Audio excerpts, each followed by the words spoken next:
Country delight buffalo milk ని మా family వాళ్ళకి ఎప్పటి నుండో వాడుతున్నాను. ఈ పాల ఫస్ట్ యూజ్ నుండి నాకు దీనిపైన చాలా నమ్మకం వచ్చింది. Choose country delight and live better. అమరావతిని ప్రపంచ స్థాయి రాజధానిగా నిర్మిస్తామంటూ ఉన్నారు చంద్రబాబు నాయుడు. ఈ క్రమంలోనే 2015 నుంచి 19 మధ్య కాలంలో 33,000 ఎకరాల భూమిని ల్యాండ్ పూలింగ్ ద్వారా రైతుల నుంచి తీసుకున్నారు. తాజాగా రెండవ దశలో 16,666 ఎకరాల భూమిని రైతుల నుంచి ల్యాండ్ పూలింగ్ ద్వారా తీసుకోవడానికి సిద్ధమవుతూ ఉన్నారు. చంద్రబాబు రెండవ దశ ల్యాండ్ పూలింగ్ సక్సెస్ అవుతుందా సార్? మొదటి దశ ల్యాండ్ పూలింగ్ సక్సెస్ అయినప్పుడు రెండవ దశ కాదా? దీనికి కారణాలు ఏంటి అంటే, ఒకటి మన ఈ ప్రాంతం తిరిగితే అర్థమవుతుంది. ఈ ప్రాంతంలోనే కాదు, ఏ ప్రాంతంలోనైనా రోజు రోజుకు అగ్రికల్చర్ అన్రెమ్యూనరేట్ అవుతుంది. అంటే మీరు ఒక అమరావతి రీజన్లో ఒక రైతు, ధరణికోటలో ఉన్న ఒక రైతు ఉదాహరణ ఎవరు చెప్పారు ఫోన్ చేసి, సార్ ఎగ్జాంపుల్ మీకు చెప్తాను సార్, ఒక ఎకరం పొలంలో మిర్చి వేయాలంటే 2 లక్షలు ఖర్చు అవుతుంది, 1 లక్ష రూపాయల ఆదాయం వస్తుంది. వైబుల్ కాదు. ఆ ఫిగర్స్ కరెక్ట్ ఉన్నా లేకపోయినా పెడుతున్న పెట్టుబడిలో సగం కూడా రావడం లేదు. ఇది మాత్రం ఫ్యాక్ట్. అది 2 లక్షల పెట్టుబడి కరెక్టా కాదో నేను వెరిఫై చేయలేదు, కానీ అది చెప్తున్నాను సార్. కౌలుకి ఇస్తే ఏమీ పెద్దగా రావడం లేదు, ఏదో పశుగ్రాసానికి కావాల్సిన ఏవో వేస్తున్నారు. సో కౌలు రావడం లేదు, పంటలు వేస్తే గిట్టుబాటు లేదు. ఏం చేయాలి రైతు?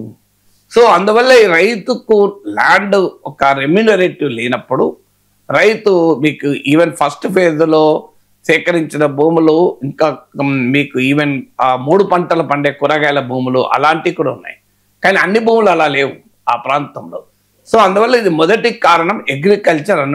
మనం ఇలా చూస్తున్నాం కదా, ప్రతి పంట ధర లేక, మిర్చి పరిస్థితి అదే, కొబ్బరి పరిస్థితి అదే, మీకు టమాటా పరిస్థితి అదే, అరటి పరిస్థితి అదే. మీరు రోజు చూస్తున్నారు కదా, ప్రభుత్వంలో ఉన్నవారు దీన్ని పరిష్కరించకుండా తెలంగాణలో దిష్టి తగిలింది అని ఇలాంటి మాటలు మాట్లాడుతుంది చూశాను కదా.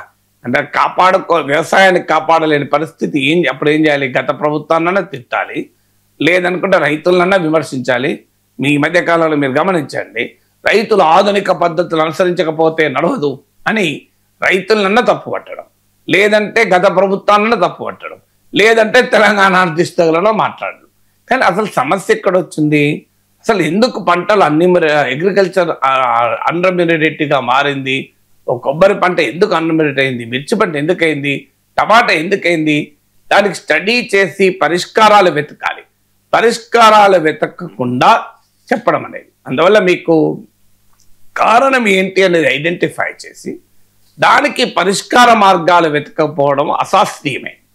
అది కాకుండా ఏదో ఒక కారణాలు వెతికి అలా గత ప్రభుత్వాన్ని తిట్టడమో, రైతుల అసమర్థతను అనడమో, రైతుల అసమర్థులను చెప్పడమో, లేదంటే ఇంకో వారి మీద వేయడమో, ఇవన్నీ విధానాల వల్ల ఈ పరిస్థితి వస్తుంది.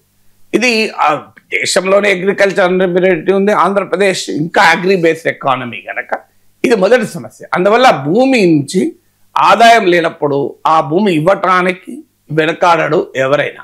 ఇది మొదటి సమస్య. రెండవది, మీరు ఈ ప్రాంతంలో చూడండి, చాలామంది టెనెంట్ ఫార్మర్స్ ఉంటారు. అంటే అబ్సెంటీ ల్యాండ్ లార్డిజం అంటారు దీన్ని. అంటే భూమి యజమాని వ్యవసాయం చేయడు. భూమి యజమాని హైదరాబాద్లోనో అమెరికాలోనో ఎక్కడో ఉంటారు. ఆ భూములు స్థానికంగా వరకు కౌలుకి ఇస్తారు, వాళ్ళు కౌలు నడుపుతారు. అందువల్ల మీకు గుంటూరు జిల్లాలో కౌలుదారులు ఎక్కువ మంది. మీకు తెలంగాణలోనే కొన్ని ప్రాంతాల్లో 30%కి వచ్చింది, అక్కడైతే 50-60% దాటిపోయింది కూడా. మీకు టెనెంట్ ఫార్మర్స్ అంటే భూమితో వ్యవసాయం చేస్తున్న అనుబంధం కాదది. భూమి ఎప్పుడైతే మీకు అబ్సెంటీ ల్యాండ్ లార్డిజం పెరుగుతుందో భూమి పట్ల ఉన్న అనుబంధం కూడా మారిపోతుంది. నీకు అక్కడ నీవు పంటలు పండించినప్పుడు ఉండే అనుబంధం వేరు, నీవు కేవలం యజమానిగా ఉండేటువంటి అనుబంధంలో తేడా ఉంటుంది. అబ్సెంటీ ల్యాండ్ లార్డిజం ఏం చేస్తుందంటే భూమిని కమాడిటీగా మార్చేస్తుంది. అంటే భూమి పట్ల ఒక జీవనాధారం కాదని, భూమి ఒక ఆస్తి, ఒక కమాడిటీ. ఆ కమాడిటీకైనా ఆస్తికైనా ఎప్పుడైనా ఉండేటువంటి స్వభావం ఏంటి? అంతకన్నా ఎక్కువ ఆదాయం ఏమైనా వస్తుందా అని చూస్తాం కదా ఎవరమైనా. సో అందువల్ల మీరు సొంతగా మనం ఉన్నప్పుడు ఇల్లును చూసే విధానం వేరే ఉంటుంది, మన రెంట్కి ఇల్లు ఇచ్చినప్పుడు విధానం వేరే ఉంటుంది. మనం ఇంట్లోనే ఉన్నప్పుడు ఏ చిన్నదాన్నైనా పట్టించుకుంటాం, ప్రతి 1 year 2 years పెయింట్లు వేస్తాం, సున్నాలు వేస్తాం, కలర్స్ వేస్తాం, కానీ మరి ఇంటికి ఇచ్చినప్పుడు వేస్తామా? ఎందుకు? ఆ అనుబంధంలో తేడా ఉంటుంది. అందువల్ల అబ్సెంటీ ల్యాండ్లార్డిజం ఎక్కువ కనుక మీకు ఆ ఎమోషనల్ కనెక్ట్ ఉండొచ్చు. ల్యాండ్ అంటే ఎవరికైనా ఎమోషనల్ కనెక్ట్ ఉంటుంది, కానీ అది కమాడిటీగా అసెట్గా మారిపోతుంది. అంటే లైవ్లీహుడ్ కాస్త అసెట్ అయినప్పుడు అసెట్ నుంచి ఆదాయాన్ని ఆశిస్తాం. లైవ్లీహుడ్తో ఉండే రిలేషన్ వేరుంటుంది. అది రెండవది. అంటే టెనెంట్, అది అబ్సెంటీ ల్యాండ్లార్డిజం ఈ ప్రాంతంలో మీకు చాలా ప్రాంతాలు వెళ్ళండి మీకు కనబడుతుంటుంది. మూడవది ఏంటంటే ఆ రైతులకు ఇంకో మార్గం ఏంటి? ఒకవేళ చంద్రబాబు నాయుడు ఫస్ట్ ఫేజ్లో ఇంకా రంగులక్కలగానే మిగలడము, ఇప్పటికీ కాగితం పైనే పట్టాలు ఉండడము, ఇలాంటి అసంతృప్తి ఉండొచ్చు. ఈవెన్ ఫస్ట్ ఫేజే పూర్తి కాకుండా సెకండ్ ఫేజ్ ఏంటి అని అసంతృప్తి ఉండొచ్చు. కానీ ఈ అసంతృప్తి ఉండడం వేరు.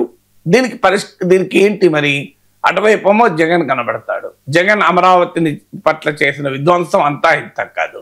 అమరావతిని శ్మశానంతో పోల్చడము, అమరావతిని ఎన్ని రకాల అపవాదులు చేయాలో గతంలో చేశారు, ఇప్పటికీ చేస్తున్నారు.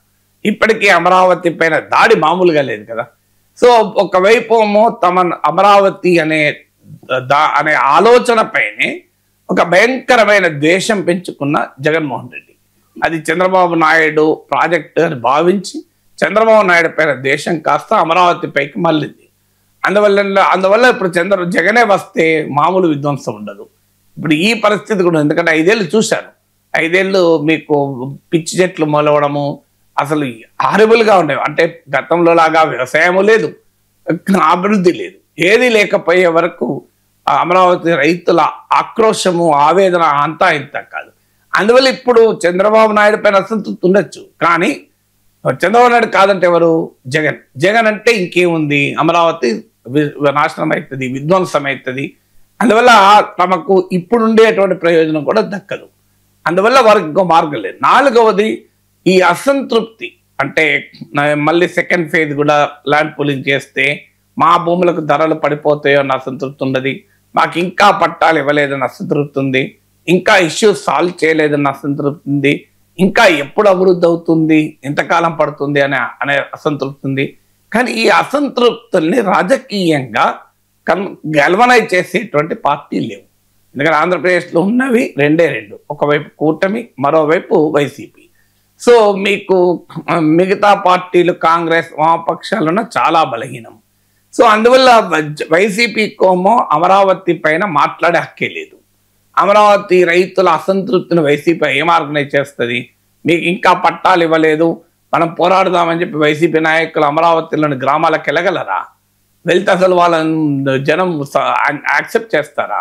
అందువల్ల వైసీపీకి అసలు అమరావతి ఇష్యూ పైన మాట్లాడే నైతిక హక్కు లేదు, ప్రజల్లో కూడా మద్దతు లేదు. ఇప్పుడు వెళ్ళి మీ సమస్యలు మేము పోరాడతామని వైసీపీ వాళ్ళంటే అసలు అమరావతి రైతుల దగ్గరకు రానియరు. సో అందువల్ల ప్రతిపక్షం లేదు. అసంతృప్తిని పొలిటికల్గా గల్వనైజ్ చేసి ఎక్స్ప్రెస్ చేసే అసంతృప్తి లేదు. రైతుల్లో అసంతృప్తి ఉన్నమాట నిజం. అందువల్ల ఇటీవల చంద్రబాబు నాయుడు పిలిచి ఎందుకు మాట్లాడాల్సి వచ్చింది కారణం అదే. కానీ హూ ఇస్ దేర్? అంతకుముందు కానీ ఆ పవన్ కళ్యాణ్ లాంటి వాళ్ళు మీకు ఆ first phase of land pooling అప్పుడు అమరావతిలో పర్యటించి నేను మీకు అండగా ఉంటాను అని మాట్లాడారు. ఇప్పుడు పవన్ కళ్యాణ్ అసలు అమరావతి రైతుల దగ్గరికి వెళ్ళడమే కనబడుతున్నదా మనకు? వాళ్ళ సమస్యలు ఏంటి? ఇప్పుడు మొన్న చంద్రబాబు నాయుడు మాట్లాడి ఇన్ని రోజులు పట్టింది ఒక మీటింగ్ పెట్టి ప్రత్యక్షంగా వాళ్ళ సమస్యలు తెలుసుకోవటానికి. అందువల్ల there is nobody to politically galvanize. ఇది 4వ ఫ్యాక్టర్. 5వ ఫ్యాక్టర్ ఏంటంటే చంద్రబాబు నాయుడు పైన విశ్వాసం. ఇప్పుడు భూములు కూడా ఎలా ఇచ్చారో, చంద్రబాబు నాయుడు కాక వేరే ముఖ్యమంత్రి ఉంటే అమరావతికి 33,000 ఎకరాలు భూములు ఇచ్చేవాళ్ళకి కాదు. మనందరికీ తెలుసు భూసేకరణ అంటే ఒక పెద్ద వివాదం. రైతులు, నిరసనలు, లాఠీ ఛార్జీలు, కాల్పులు మామూలుగా ఉండదు, బీభత్సంగా ఉంటుంది. భూమిని అంత తొందరగా రైతు వదులుకోడు. సో భూసేకరణ అయినా ల్యాండ్ పూలింగ్ అయినా భూమి నుంచి పంపించాలి అంటే చాలా వ్యతిరేకత వస్తుంది. ఎందుకు రాలేదు అంటే చంద్రబాబు నాయుడు పైన విశ్వాసం. చంద్రబాబు నాయుడు పైన విశ్వాసమే లేకపోతే మొదటి దశలో 33,000 ఎకరాల భూములు వచ్చేదే కాదు. దేశంలో ఎక్కడ జరగలేదు కదా. ఇంకా ఇప్పుడు మళ్ళీ 20,000 ఎకరాలు సెకండ్ ఫేజ్లో అంటున్నారు. యాక్చువల్గా 40,000 ఎకరాలు, ముందే 20,000 ఎకరాలు తీసుకుంటా అంటున్నారు. దీనిపైన చంద్రబాబు నాయుడు పైన ఒక నమ్మకం ఏంటంటే హైదరాబాద్లో చూశారు. హైదరాబాద్ ఇప్పటికీ కనబడుతోంది. మన రోజు పేపర్లు వస్తున్నాయి, కోకాపేటలో భూములు 130 కోట్లు, 150 కోట్లు అని చంద్రబాబు నాయుడు ఉదాహరిస్తున్నాడు కూడా. మీరు చూడండి, ₹1,00,000 ఎకరం ఉన్నది 150 కోట్లయింది, 130 కోట్లయింది. సో హైదరాబాదులో సైబరాబాదు, కోకాపేట ఇవన్నీ చూస్తున్నారు కదా. సో ఇది చూసినటువంటి అమరావతి రైతుకు ఒక నమ్మకం, చంద్రబాబు నాయుడు మరో హైదరాబాదును సృష్టించగలడు ఇక్కడ అని. దానికి కాస్త చంద్రబాబు నాయుడు ఎక్కువ ఆశలు చెప్తున్నాడని ఇలాంటి రకరకాల గులుగుడు ఉండొచ్చు, అలుగుడు ఉండొచ్చు, కానీ వ్యతిరేకత లేదు. చంద్రబాబు నాయుడు పైన విశ్వాసం ఉంది, నమ్మకం ఉంది, చేయగలుగుతాడు, హైదరాబాద్లో చేశాడు అనేటువంటి భావన.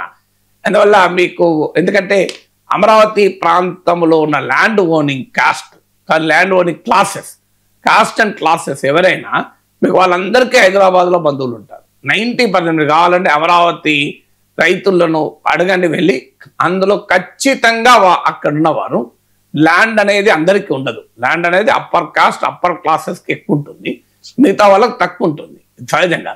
సో ఎవరికైనా ల్యాండ్ ఓనింగ్ కాస్ట్ అండ్ క్లాసెస్కు అమరావతిలో ఉన్న ఇతరులకు కూడా సంబంధాలు ఉంటుంది. అమరావతిలో ఉన్న వ్యవసాయ కూలీకి హైదరాబాద్లో బంధువు ఉండకపోవచ్చు, కానీ అమరావతిలో భూమి ఉన్న వారికి చాలా మందికి హైదరాబాద్లో మీకు కాంటాక్ట్ ఉంటుంది, బంధువు ఉంటాడు, తెలిసిన వాళ్ళు ఉంటారు. సో హైదరాబాద్ అభివృద్ధి వాళ్ళకి తెలియదు కాదు. ఇప్పుడు వరంగల్లో అభివృద్ధి మీకు అంటే అర్థం కాదు, కరీంనగర్లో అభివృద్ధి అంటే అర్థం కాదు, లోయర్ మానే డ్యామ్ దగ్గర భూముల రేట్లు పెరిగాయట అంటే అమరావతి రైతులకు అర్థం కాదు. కానీ కోకాపేట వాళ్ళకి తెలుసు కదా, వాళ్ళ జూబ్లీలు తెలుసు కదా, వాళ్ళకి మోకిల్లా తెలుసు కదా, వాళ్ళ కొల్లూరు తెలుసు కదా, వాళ్ళ శంకరపల్లి తెలుసు, వాళ్ళ మొయినాబాద్ తెలుసు కదా. సో ఈ భూముల ధరలు పెరగడం వాళ్ళకి తెలుసు. సో అందువల్ల చంద్రబాబు నాయుడు పైన విశ్వాసము, హైదరాబాద్ అనుభవంతో ప్రత్యక్షంగా హైదరాబాద్ ప్రయోగం వల్ల ప్రత్యక్ష అనుభవం ఉంది. అందువల్ల వాళ్ళు నమ్మటానికి అవకాశం ఉంది. ఆరవది ఏంటి అంటే మీకు ఈ గూగుల్ ఏఐ హబ్ ఇటీవల జరుగుతున్న పరిణామాలు మీకు ఆ ఫస్ట్ ఫేజ్లో మీకు గమనించండి. 2014లో అమరావతిని మొదలు పెడితే 2019లో చంద్రబాబు నాయుడు ఓడించారు, టీడీపీని మంగళగిరిలో ఓడించారు, తాటికొండలో ఓడించారు. అంటే ఆ తుళ్ళూరు ఉన్నటువంటి నియోజకవర్గంలో కూడా టీడీపీ ఓడిపోయింది. ఎందుకు ఓడిపోయింది అంటే దానికి కారణం ఏంటి? 5 ఏళ్ల పాటు ఎన్ని టీడీపీ సమర్థించేవారు ఎంతన్నా చెప్పచ్చు, కానీ గ్రాఫిక్స్తో నడిపించారనేది ఫ్యాక్ట్ కదా. ఓన్లీ తాత్కాలిక భవనాలు తప్ప ఒక్క ఐకానిక్ స్ట్రక్చర్ పూర్తి కాలేదు. ఇప్పుడు ఏమంటున్న దాని నుంచి నేర్చుకున్నారు. అందుకే 2028 లోపల మీకు ఐకానిక్ స్ట్రక్చర్స్ అన్ని పూర్తవుతున్నాయి. మీకు 2014-19 మధ్యలో కూడా అమరావతిలో ఈ రకంగానే అభివృద్ధి జరిగి ఉంటే ఐ థింక్ రాజకీయ తీర్పు వేరే రకంగా ఉండేది. కానీ అమరావతిలో 5 ఏళ్ల పాటు అప్పుడు పరిస్థితి వేరు, ఇప్పుడు పరిస్థితి వేరు. మీకు ఇప్పుడు నిన్న కాక మొన్న ఫైనాన్షియల్ సిటీలో 1100 కోట్ల విలువైన బ్యాంకులు, ఇన్సూరెన్స్ సంస్థల, రాష్ట్ర భవనాలకు శంకుస్థాపన జరిగింది. దీంతో పాటు విశాఖపట్నంలో గూగుల్ ఏఐ హబ్ వచ్చింది. సో మీకు అమరావతిని క్వాంటమ్ వ్యాలీ చేస్తారంటున్నారు. సో ఈ పరిణామాలతో పాటు నరేంద్ర మోడీ ప్రభుత్వం, చంద్రబాబు నాయుడు ప్రభుత్వం డబుల్ ఇంజన్ సర్కార్ అనే భావన ఉంది. ఇవన్నీ అమరావతి అనే ప్రయోగం పైన ప్రజల విశ్వాసాన్ని పెంచింది. అందువల్ల అమరావతి డెవలప్ అవుతుంది, మా భూములకు విలువ వస్తుంది అనేటువంటి నమ్మకం, విశ్వాసం అమరావతి ప్రాంత ప్రజల్లోనూ రైతాంగంలోనూ ఉంది. అందువల్ల సెకండ్ ఫేజ్కు భూములు ఇవ్వటానికి పెద్ద అభ్యంతరం ఉంటుందని అనుకోను. 7వది ఏంటంటే ఈ సెకండ్ ఫేజ్లో మొదట్లో వ్యతిరేకత వచ్చింది. అంటే మొదట్లో మీకు ఉన్న పెదకూరపాడు ఈ మండలాల నుంచి తీసుకునేటువంటి ప్రయత్నం చేశారు. సో మీకు ఇప్పుడు అది మార్చారు మీరు గమనిస్తే. అప్పుడు తాటికొండ, పెదకూరపాడు కొన్ని మండలాలు వేరే. ఇప్పుడు తుళ్ళూరు, ప్రధానంగా తుళ్ళూరులో సేకరిస్తున్నారు, అమరావతి మండలంలో సేకరిస్తున్నారు. కారణం ఏంటంటే ఈ మండలాల్లో మీకు ఇప్పుడు పెదమరిమి అని ఒక మిరిమి అనుకుంటా. సో అక్కడ మీకు సగం అక్కడే హరిశ్చంద్రాపురం, వడ్లమాను, పెదమరిమి. సో ఈ 3 గ్రామాలు తీసుకుంటే సగం 11,000 acres ఇక్కడ నుంచే. ఐ థింక్ మిరిమి అనుకుంటా, పెదపరిమి, వడ్లమాను, హరిశ్చంద్రాపురం అనుకుంటా. ఈ పెద్దపరిమిలోనే మీకు 6,000 acres పైన ఈ 3 ఊర్లు కలిపితే ఇప్పుడు సెకండ్ ఫేజ్ లో అవుట్ ఆఫ్ 20,000 acres 11,000-12,000 ఇక్కడే, కేవలం ఈ 3 గ్రామాలే. మీరు ఈ 3 గ్రామాల డెమోగ్రఫీ కూడా తీయండి. ఈ ఎప్పుడైతే సెకండ్ ఫేజ్ ల్యాండ్ పోలింగ్ పైన వ్యతిరేకత వచ్చిందో ఈ పెదకూరపాడు మండలం ఇతర మండలాల్లో సేకరిస్తానంటే వ్యూహాత్మకంగా చంద్రబాబు ప్రభుత్వం ఏం చేసిందంటే దాని ప్లేసెస్ మార్చింది, విలేజెస్. ఇప్పుడు తర్వాత ఆ విలేజెస్ కూడా వెళ్తారనుకుంటాను, ఎందుకు థర్డ్ ఫేజ్ కూడా ఉంటుందన్నారు కనుక. కానీ ఇప్పుడు ఈ విలేజెస్ డెమోగ్రఫీ తీస్తే మీరు ల్యాండ్ ఓనింగ్ కమ్యూనిటీస్ చూస్తే తెలుగుదేశానికి అనుకూల సామాజిక వర్గాలు ఎక్కువగా ఉన్నటువంటి ల్యాండ్ ఓనింగ్ కాస్ట్ మీకు ఇక్కడ తేడా ఉంది. డెమోగ్రఫీ స్టడీ చేయండి, అర్థమవుతుంది మీరు. అందువల్ల దానివల్ల వ్యతిరేకత రాదు. ఇప్పుడు వ్యతిరేక సామాజిక వర్గం ఉందనుకోండి, ఇంకా వ్యతిరేకత ఉంటుంది. అనుకూల సామాజిక వర్గాన్ని అస్మదీయులు కదా ఏదో రూపంలో పార్టీ లీడర్ల ద్వారా, కమ్యూనిటీ లీడర్ల ద్వారా కన్విన్స్ చేయొచ్చు. అంటే చంద్రబాబు పట్ల సానుకూలంగా ఉండే, తెలుగుదేశం పట్ల సానుకూలంగా ఉండే సామాజిక వర్గాలకు చెందిన వారే ఇక్కడ ఎక్కువ మంది భూ యజమానులు, ల్యాండ్ ఓనర్స్. ఈ ఫ్యాక్టర్స్ కూడా కలిసి వచ్చాయి. ఈ 7 కారణాల రీత్యా ఇప్పుడు I don't think second phase of land pooling will be a problem. So మీకు ఖచ్చితంగా కొంత అసంతృప్తులు కొంత ఉండొచ్చు, కానీ బట్ అవన్నీ కూడా హోస్టైల్ కాదు. ఇప్పుడు 2 రకాల అభ్యంతరాలు ఉంటాయి, వ్యతిరేక అసంతృప్తులు. ఒకటేమో హోస్టైల్ అసంతృప్తి ఉంటుంది, ఒకటి నాన్ హోస్టైల్ అసంతృప్తి ఉంటుంది. అసంతృప్తి అల్లా వ్యతిరేకమైనది ఉండాల్సిన అవసరం లేదు. అసంతృప్తి కొన్నిసార్లు అనుకూలంగా అసంతృప్తి ఉంటుంది. ఇప్పుడు ఇంట్లో తల్లిదండ్రుల పైన పిల్లలకు అసంతృప్తి ఉంటుంది, పిల్లల పైన తల్లిదండ్రులకు అసంతృప్తి ఉంటుంది. కానీ అదేది శత్రుపూర్వకమైన వ్యతిరేక స్వభావం కలిగిన అసంతృప్తి కాదు, అది వేరే. ఆ అసంతృప్తికి మీకు ఒక హోస్టైల్ అసంతృప్తి తేడా ఉంటుంది. ఇప్పుడు అమరావతి రైతులు చంద్రబాబు ప్రభుత్వం పట్లున్న అసంతృప్తి నాన్ హోస్టైల్ డిస్కంటెంట్ అంటారు. అది అంటే వ్యతిరేక అసంతృప్తి కాదు. ఇప్పుడు ఉదాహరణకు బిడ్డ చాక్లెట్ అడిగాను అనుకోండి, అమ్మయ్యరు, నాకు చాక్లెట్ ఇవ్వలేదు అని కోపంతో ఉంటారు, అసంతృప్తితో ఉంటారు, అలుగుతారు, ఏడుస్తారు. దట్ డజంట్ మీన్ వ్యతిరేకం కాదు. ఇది లేదు, ఆ స్వీట్ ఇచ్చారు, ఇంకో స్వీట్ కావాలంటారు, తల్లి ఇవ్వదు, ఆ స్వీట్ తింటే మంచిది కాదు, తండ్రి పాకెట్ మనీ అడుగుతారు, ఇవ్వరు. ఇవన్నీ కూడా పిల్లలు అసంతృప్తి ఉంటుంది, బట్ అది వ్యతిరేక అసంతృప్తి కాదు. సో అనుకూల అసంతృప్తి నిజమే. అందువల్ల ఇది హోస్టైల్ డిస్కంటెంట్ కాదు. మీకు అప్పుడు జగన్ పట్ల అమరావతి రైతుల్లో ఉన్నదనేది అది వ్యతిరేక అసంతృప్తి. ఎందుకంటే అమరావతి పైన జగన్ ఒక రకమైన విధ్వంసకర దాడి చేయడం వల్ల, చంద్రబాబు నాయుడు ప్రభుత్వం ఇది చేస్తే బాగుండు, అది చేయలేదు, పట్టాలు ఇస్తే బాగుండు, మా మొదటి దశ పూర్తయినాక 2వ దశ చేపడితే బాగుండు, ఇంత అంటున్న 1,00,000 ఎకరాలు, మరి దేశంలో ఎక్కడ 1,00,000 ఎకరాలతో రాజధాని నిర్మించలేదు, ఇది జరుగుతుందా అనే అనుమానం వేరు, ఇవన్నీ వేరు పట్ల. కానీ చంద్రబాబు పట్ల గౌరవంతో వస్తున్న అనుమానాలు ఇవి, చంద్రబాబు మీద వ్యతిరేకత కాదు. అందువల్ల నీకు తెలుగుదేశం ప్రభుత్వం, కూటమి ప్రభుత్వానికి అభ్యంతరం ఉంటుందని అనుకోరు, అబ్స్టాకల్స్ ఉంటాయని అనుకోరు. I think second phase of land pooling will be successful.